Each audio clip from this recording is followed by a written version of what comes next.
American student accused of killing her friend in a small university town.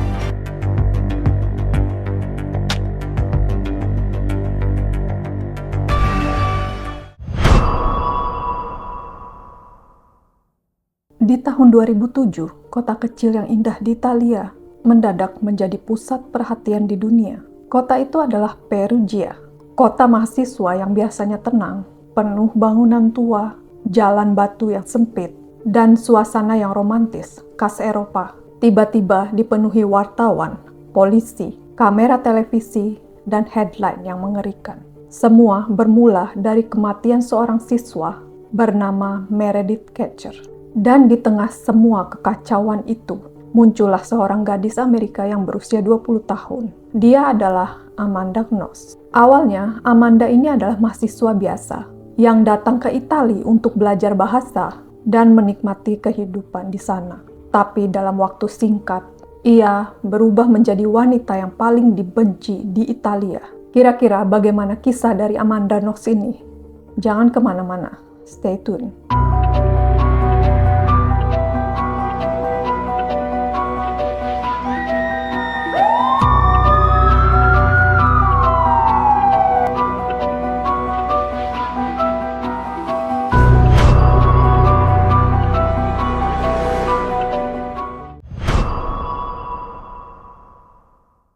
Amanda Mary Knox lahir pada 9 Juli tahun 1987 di Seattle, Amerika. Ia tumbuh di West Seattle bersama keluarganya.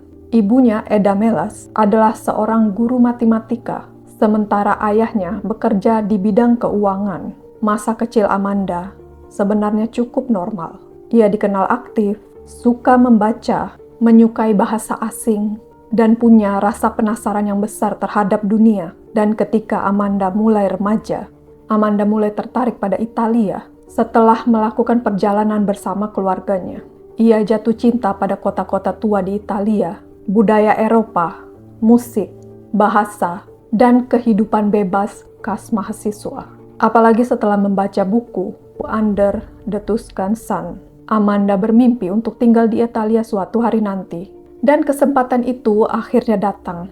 Pada tahun 2007, Amanda saat itu kuliah linguistik di Universitas Washington dan memutuskan untuk mengikuti pertukaran pelajar di Italia. Dan ia memilih kota Perugia, bukan Roma ataupun Florence. Perugia terasa lebih tenang dan autentik. Jadi Amanda ini tinggal di sebuah kontrakan yang bernama Via della Pergola bersama 3 orang perempuan lainnya. Dan salah satunya bernama Meredith Kercher. Meredith ini adalah seorang mahasiswa yang berasal dari Inggris. Berbeda dengan Amanda yang ceria dan spontan, Meredith ini terlihat lebih tenang. Jadi mereka ini sebenarnya tidak terlalu dekat. Hubungan mereka ini lebih dari sekedar teman satu rumah. Kadang mengobrol, kadang juga makan bersama, kadang juga punya perbedaan kecil soal kebersihan rumah. Namun tidak pernah ada tanda kalau hubungan mereka ini buruk. Amanda akhirnya mulai menikmati hidup barunya di sana. Amanda juga bekerja paruh waktu di sebuah bar bernama Leipzig. Bar itu milik pria asal Kongo bernama Patrick Lumumba. Di sana Amanda mulai mengenal banyak orang baru, termasuk seorang pria Italia bernama Rafael Solicito. Mereka bertemu di sebuah konser dan hubungan mereka berkembang sangat cepat. Dalam hitungan hari saja, Amanda hampir selalu bersama Rafael. Mereka kadang menonton film, memasak, menghabiskan malam bersama, dan menikmati kebebasan hidup seperti mahasiswa di Italia sana. Dan tentunya saja Amanda terlihat sangat bahagia. Tapi semuanya berubah di awal November tahun 2007. Pada tanggal 1 November 2007 adalah hari libur nasional di Italia. Malam itu Meredith pulang ke rumah sekitar jam 9 malam setelah menonton film bersama teman-temannya. Sementara Amanda mengaku menghabiskan malam di apartemen Rafael. Menurut Amanda, mereka hanya bersantai, menonton film, merokok ganja, dan menghabiskan malam bersama. Tidak ada yang terlihat aneh, tidak ada yang tahu. Itu akan menjadi malam terakhir Meredith hidup. Pada pagi harinya, tanggal 2 November tahun 2007, Amanda kembali ke kontrakan. Awalnya ia merasa ada sesuatu yang aneh, karena pintu depannya terbuka, dan ada bercak merah kecil di kamar mandi. Dan kamar Meredith terkunci rapat. Amanda mencoba menelpon Meredith, namun tidak ada jawaban dan ia pun mulai panik. Amanda lalu menghubungi Raphael dan teman serumah lainnya, Philomena Romanelli. Mereka mencoba membuka pintu kamarnya Meredith, tapi gagal. Akhirnya polisi pun dipanggil. Dan ketika pintu didobrak, semua orang syok karena tubuh Meredith tergeletak di lantai kamarnya. Ia mengalami luka tusuk dan kehilangan banyak cairan merah. Tentu saja Perugia langsung gempar. Kasus ini mulai menjadi penyelidikan besar. Detektif mulai menginterogasi semua orang yang berada di sekitar Meredith, termasuk Amanda.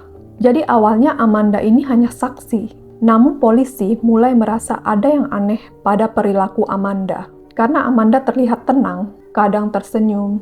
Bahkan di kantor polisi itu, Amanda terlihat berpelukan dan berciuman. Media di Italia langsung menyerangnya. Mereka mulai menggambarkan Amanda sebagai gadis misterius dan dingin. Dan pada waktu itu Amanda dijuluki Foxy Knoxy. Dan julukan Foxy Knoxy ini mulai muncul di televisi dan surat kabar. Dan sejak itu, opini publik mulai terbentuk sebelum persidangan dimulai. Pada malam 5 November, Amanda menjalani interogasi yang panjang di kantor polisi. Berjam-jam, tanpa pengacara, dan dengan bahasa Italia yang benar-benar ia belum kuasai. Jadi Amanda ini dicecar dengan banyak pertanyaan dengan bahasa Itali. Sementara Amanda sendiri belum begitu terlalu bisa bahasa Itali. Amanda mengatakan kalau polisi terus menekannya dan memaksanya mengatakan apa yang terjadi pada malam kejadian itu. Tentu saja setelah dicecar berbagai pertanyaan, Amanda kelelahan, bingung, dan mentalnya mulai runtuh. Dan muncul satu kesalahan besar yang akan menghantuinya seumur hidup. Jadi pada saat Amanda udah kelelahan, bingung, karena ditekan terus oleh polisi, tanpa sadar Amanda menyebutkan nama Patrick Lumumba. Patrick ini yang tadi mempunyai sebuah bar yang dimana Amanda bekerja dengannya. Jadi Amanda mengatakan mungkin Patrick adalah pembunuhnya. Dan tidak perlu waktu lama, polisi pun langsung menangkap Patrick. Namun beberapa hari kemudian, Patrick terbukti tidak bersalah karena memiliki alibi yang kuat. Jadi Amanda ini mengatakan kenapa ia menyebut nama Patrick waktu itu. Karena Amanda berada dalam tekanan yang sangat luar biasa. Tapi tentu saja kerusakan semuanya sudah terjadi. Kini Amanda bukan lagi saksi. Ia resmi menjadi tersangka pembunuhan. Di tengah penyelidikan, polisi menemukan bukti penting, sidik jari berdarah dan DNA milik seorang pria bernama Rudy Guede yang ditemukan di kamarnya Meredith. Jadi Rudy ini adalah pria yang beberapa kali ketemu Amanda dan Meredith juga. Jadi ketika penyelidikan mengarah ke Rudy, Rudy melarikan diri ke Jerman. Namun ia berhasil ditangkap. DNA Rudy ini ditemukan di tubuh Meredith, di pakaiannya, di kamarnya, bahkan sidik tangannya berlumuran cairan merah. Banyak orang yang mulai berpikir, bukankah jelas Rudy pelakunya? Tapi jaksa Italia punya teori lain. Mereka percaya bahwa Rudy tidak bertindak sendiri. Menurut mereka, Amanda dan Raphael turut terlibat di dalamnya. Nah, pada tahun 2009, persidangan Amanda dimulai. Dan dunia benar-benar terobsesi dengan kasus ini. Media dari seluruh dunia datang ke Italia. Setiap gerakan Amanda menjadi berita. Jaksa menggambarkan Amanda sebagai manipulatif, liar, dan terobsesi dengan permainan seksual yang berbahaya. Sementara tim pembela mengatakan tidak ada bukti kuat yang menggabungkan Amanda dengan pembunuh. Mereka menegaskan tidak ada sidik jari Amanda di kamar Meredith, tidak ada DNA Amanda di tubuhnya Meredith, dan tidak ada bukti fisik yang benar-benar membuktikan kalau Amanda membunuh Meredith. Namun opini publik sudah terlanjur panas. Dan pada tanggal 5 Desember tahun 2009, Amanda dinyatakan bersalah. Ia dijatuhi hukuman 26 tahun penjara. Dan Raphael mendapatkan 25 tahun penjara. Dan tentu saja Amanda menangis di ruang sidang. Keluarganya hancur. Dan di Italia banyak orang percaya keadilan telah ditegakkan. Namun di Amerika banyak yang yakin Amanda hanyalah korban sistem hukum yang kacau.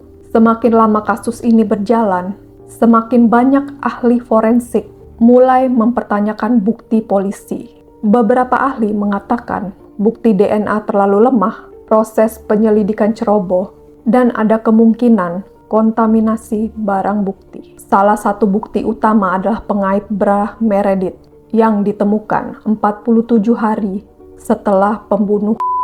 Masalahnya, barang bukti itu sudah terlalu lama berada di lokasi dan disentuh oleh banyak orang. Bahkan ahli DNA terkenal mengatakan bukti tersebut tidak cukup kuat untuk menghukum Amanda dan Rafael. Nah, pada tahun 2011, pengadilan banding Italia mengejutkan dunia. Amanda dan Rafael dibebaskan. Hukum menyatakan bukti forensik tidak meyakinkan. Amanda langsung dibebaskan setelah hampir 4 tahun di penjara. Setelah dibebaskan, Amanda langsung ke Amerika. Dan bandara di sana dipenuhi dengan wartawan. Dunia kembali heboh, namun ternyata kisah ini belum selesai. Pada tahun 2013, Mahkamah Agung membatalkan pembebasan Amanda. Kasusnya dibuka kembali. Pengadilan ulang dilakukan. Dan di tahun 2014, Amanda kembali dinyatakan bersalah. Dan dunia kembali bingung. Bagaimana seseorang bisa dipenjarakan, dibebaskan, lalu dinyatakan bersalah lagi. Kasus Amanda menjadi simbol betapa rumit dan kacaunya proses hukum dalam kasus besar. Dan di tanggal 27 Maret tahun 2015, Mahkamah Agung Italia akhirnya membuat keputusan final. Amanda dan Rafael dinyatakan tidak bersalah secara definitif. Pengadilan menyebut ada kegagalan besar dalam penyelidikan, banyak kelalaian, dan bukti yang tidak dapat dipercaya. Hakim bahkan mengatakan tidak ada bukti yang benar-benar menempatkan Amanda di lokasi pembunuhan. Sementara satu-satunya orang yang dinyatakan bersalah adalah Rudy Guede. Setelah kembali ke Amerika, Amanda mencoba membangun hidupnya kembali. Jadi ia menulis buku, menjadi pembicara publik, membuat podcast, dan aktif membahas kasus salah tuduh. Dan akhirnya Amanda menikah dengan penulis bernama Christopher Robinson. Dan kini ia memiliki anak. Namun meskipun hidupnya perlahan membaik, nama Amanda akan selalu melekat pada salah satu kasus kriminal paling kontroversial di dunia. Nah, itu tadi adalah kasus dari Amanda. Bagaimana pendapat kalian, guys? Kalau dipikir-pikir, kasus Amanda ini bukan soal kasus tapi soal media, opini publik, tekanan polisi, dan bagaimana seseorang dihancurkan, bahkan sebelum semuanya benar-benar terbukti. Di salah satu sisi, tentunya keluarga Meredith jelas kehilangan sosok yang mereka sayangi selamanya, dan rasa sakit itu nggak akan pernah hilang. Tapi di sisi lain, Amanda juga kehilangan bertahun-tahun hidupnya karena jadi pusat kebencian dunia. Dan yang bikin seram dari kasus ini, kadang orang nggak butuh bukti yang kuat buat mulai menghakimi. Cukup dengan ekspresi wajah, cukup rumor, dan cukup headline media. Dan boom, seseorang langsung dicap monster. Kasus ini ngingetin kita kalau kebenaran itu kadang tidak sesimpel yang terlihat di berita. Karena di dunia nyata, manusia bisa salah, polisi bisa salah, dan media pun bisa salah. Dan ketika semuanya bercampur menjadi satu, yang hancur bukan nama seseorang, tapi seluruh hidupnya. Terima kasih untuk kalian yang sudah menonton video ini. Kalau kalian suka dengan video ini, jangan lupa di like, subscribe, share, dan komen. Kita ketemu lagi di next video.